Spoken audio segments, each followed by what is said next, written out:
Hello, আসসালামু আলাইকুম। আপনারা সবাই কেমন আছেন? আলহামদুলিল্লাহ সকলে ভালো আছেন।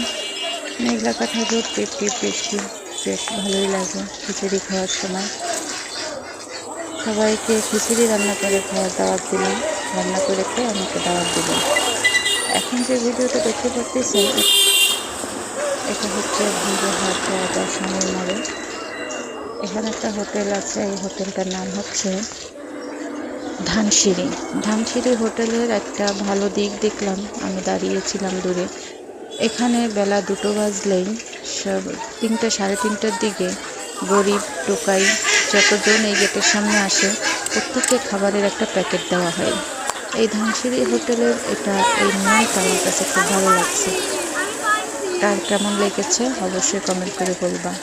এখানে সবাই খাবারটা পেয়ে যেন গরিব দুঃখীদের মুখে একটা আনন্দের ছোঁয়া, যেন সবাই খুশি। ছোট বাচ্চারাও এক একটা প্যাকেট পেয়ে খাবারগুলো তৃপ্তি সহকারে দেখলাম নিচ্ছে।